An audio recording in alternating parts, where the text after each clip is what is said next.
Wabarakatuh. Perkenalkan, nama saya Andana Fitriani dari kelompok 4 akan mempresentasikan hasil diskusi kami mengenai mata kuliah PBTI dengan materi pengembangan rencana bisnis di bidang TIK yang disusun oleh saya sendiri, Anbar, lalu Anisha Sagitania, Muhammad Husnul, dan Mutiara Nafa.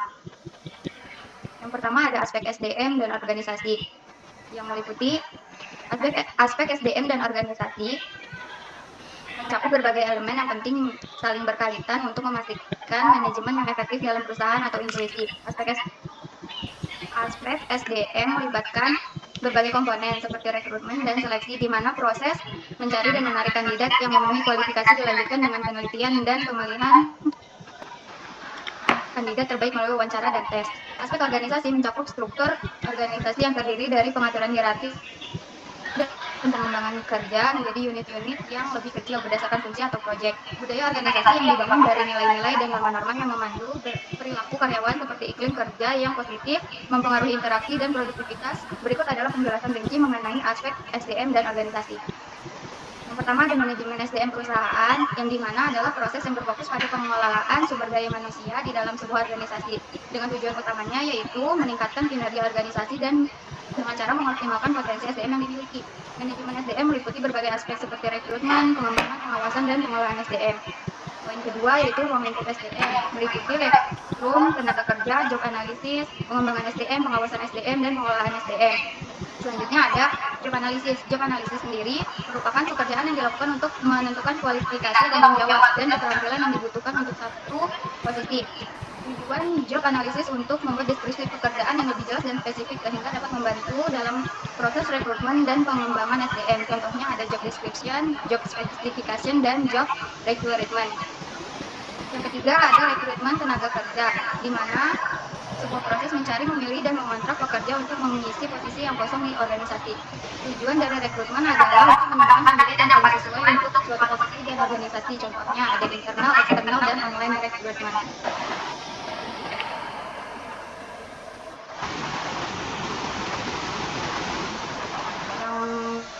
Yang keempat ada mutasi, yaitu di mana hasil mutasi merujuk pada perpindahan karyawan dari suatu posisi dan departemen ke posisi dan atau departemen dalam perusahaan.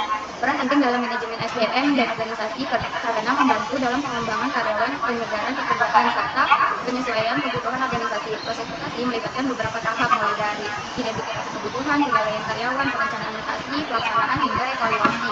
Dan tindakan lanjut ada tiga, yaitu horizontal, vertikal, dan lateral. Mutasi ini dapat berdampak positif seperti meningkatkan motivasi dan keterampilan karyawan, tetapi juga bisa berdampak negatif jika dilaksanakan dengan baik. Menyebabkan gangguan adaptasi dapat meningkatkan efektivitas organisasi dan pengembangan karyawan. Selanjutnya akan dijelaskan oleh Mutia. Yang kelima adalah struktur organisasi fungsional. Awalnya jenis organisasi di mana kekuasaan pimpinan dialihkan kepada pejabat yang memiliki menit berdasarkan bidang pekerjaan tersebut, seperti manajemen keuangan, manajemen pemasaran, sumber daya manusia, atau manajemen produksi. Karena dari struktur ini termasuk penggunaan biaya operasional dan kemudahan dalam pengawasan serta evaluasi tugas karyawan. Namun kelemahannya meliputi kesulitan komunikasi dan koordinasi antar unit, serta keterbatasan pelatihan manajemen untuk bagi karyawan. Gambaran struktur ini menunjukkan departemen berdasarkan fungsi spesifik menolak pimpinan utama. Selanjutnya adalah berdasarkan tekanan kuota lepas geografis, terdiri dari beberapa unit bisnis terpisah masing-masing dengan otonomi terbatas, yang wajar dipimpin berwenang dan bertanggung jawab atas unitnya. Biasanya diterapkan oleh perusahaan memanfaatkan karena membutuhkan anggaran besar dan sumber daya manusia yang memadai. Keuntungannya adalah hilir kerja peningkatan pelayanan konsumen, lingkungan kerja kolaboratif, dan mutu produksi yang lebih kurang pengawasan manajemen kos dan persaingan antar divisi yang tidak sehat. Selanjutnya ada struktur organisasi matriks, menggabungkan struktur fungsional dan divisional untuk melengkapi kekurangan masing-masing. Dalam struktur ini, karyawan mengacu kepada dua pimpinan, satu dari unit divisional dan satu dari unit fungsional. Kedua unit perusahaan besar dan multinasional, karena kemampuannya dalam mencapai koordinasi yang diperlukan untuk memenuhi tuntutan dana di lingkungan perusahaan.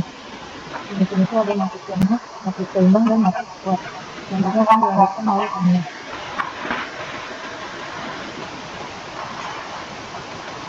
Aspek pemasaran. Aspek pemasaran adalah komponen penting dalam strategi pemasaran yang berfokus pada berbagai elemen dan faktor yang harus dipertimbangkan dalam disiplin pemasaran. Aspek-aspek ini mencakup berbagai strategi bisnis yang digunakan untuk mempromosikan dan menjual produk atau layanan kepada target audiens yang telah ditentukan. Berikut adalah penjelasan detail mengenai aspek pemasaran. Yang pertama ada spesifikasi produk, yaitu merupakan bagian dari strategi pemasaran yang berfokus pada karakteristik dan fitur dari produk yang ditawarkan oleh perusahaan. Tujuan spesifikasi produk untuk mengidentifikasi keunikan dan perbedaan produk tersebut dibandingkan dengan produk lain. Spesifikasi produk mencakup fitur, kualitas, dan kelebihan. Contohnya bahan plastik ABS, dimensinya 20 cm x 10 cm x 5 cm, warna hitam, fitur tambahnya tahan layar gantung. Kemudian spesifikasi performance itu adalah bagian dari strategi pemasaran yang berfokus pada kemampuan operasional produk dalam kondisi penggunaan normal, mencakup aspek seperti kecepatan, daya tahan, efisiensi, dan keandalan, dengan tujuan untuk memastikan bahwa produk tersebut dapat memenuhi kebutuhan dan harapan pelanggan, serta memberikan gambaran tentang seberapa baik produk tersebut diproduksi dan apakah produk standar yang diharapkan oleh pengguna. Spesifikasi performa meliputi 3 kapasitas dan keandalan, contohnya kecepatan rotasi 2000 rpm, daya tahan baterai 10 jam penggunaan efisiensi kelas A+, kemudian kapasitasnya 1 terawatt penyimpanan. Berikutnya spesifikasi konforman, yaitu komponen dalam strategi pemasaran yang menekankan kepatuhan produk terhadap standar dan regulasi yang berlaku. Tujuan spesifikasi konformitas adalah untuk memastikan bahwa produk aman, berkinerja baik, dan memenuhi kebutuhan konsumen. Peninjauan terhadap keamanan, efektivitas, dan kesesuaian produk, dengan harapan pelanggan suka persyaratan peraturan yang relevan. Spesifikasi konformans meliputi standar, regulasi, sertifikasi. Contohnya sertifikasi ISO 9001, kepatuhan terhadap standar keselamatan CE, sertifikasi ramah lingkungan RRHS, kepatuhan terhadap regulasi FCC. Dan segmentasi pasar, yaitu strategi pemasaran yang memposisikan dan memasarkan produk kepada segmen pasar spesifik. Tujuannya mengidentifikasi kelompok konsumen dengan karakteristik serupa, suku demografi, geografi, psikografi, perilaku. Untuk mengembangkan strategi pemasaran yang sesuai, ini membantu perusahaan memahami konsumen dan mengarahkan upaya pemasaran secara efektif. Segmentasi pasar meliputi demografi, psikografi, geografi. Contohnya segmentasi demografi usia 18-25 tahun, pendapatan menengah ke atas. Segmentasi psikografi gaya hidup aktif dan kesehatan. Segmentasi geografis kepekaan wilayah Asia Tenggara. Segmentasi perilaku pelayanan loyal pengguna baru.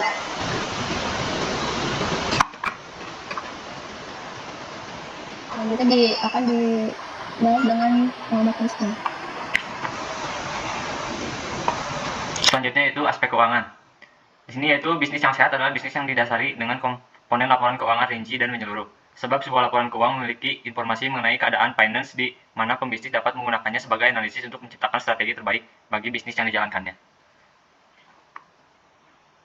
Komponen keuangan ini yaitu di sini bisnis yang sehat adalah bisnis yang didasari dengan ini yaitu komponen-komponennya, yaitu pertama ada pendapatan atau income, yaitu itu bisa didapat dari sumber gaji, investasi, lalu penjualan. Lalu yang kedua ada pengeluaran, yaitu expense, yaitu termasuk biaya operasional, utilitas, dan gaji. Lalu yang ketiga ada aset, contohnya seperti properti, kendaraan, peralatan, dan investasi. Lalu ada liabilitas, yaitu di sini contohnya pinjaman, hipotek, kewajiban lain-lain seperti beban. Lalu ekuitas di sini selisih antara total aset dan total liabilitas, yaitu kekayaan bersihnya.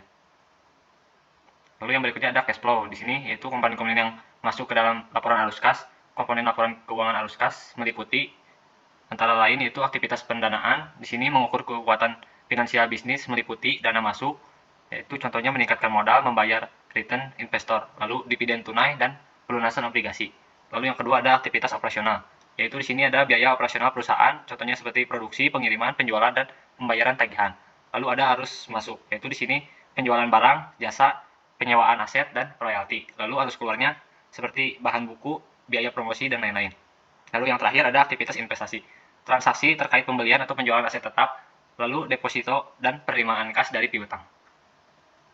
Lalu yang berikutnya ada time value of money, yaitu di sini nilai waktu uang atau TVM adalah konsep bahwa sejumlah uang saat ini bernilai lebih tinggi dibandingkan jumlah yang sama di masa depan karena potensi pendapatannya untuk sementara.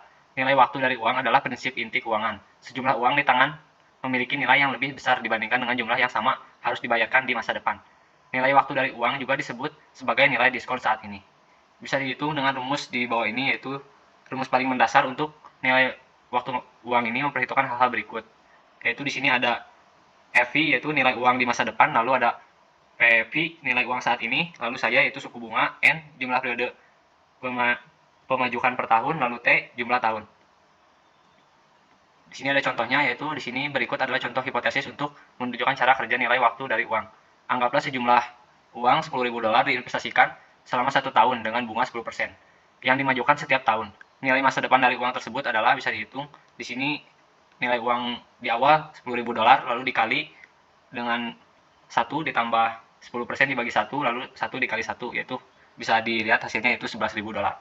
Rumusnya juga dapat diatur ulang untuk mengetahui nilai jumlah masa depan dalam dolar saat ini. Misalnya, jumlah dolar saat ini yang dimajemukkan setiap tahun dengan bunga 7% yang bernilai $5.000.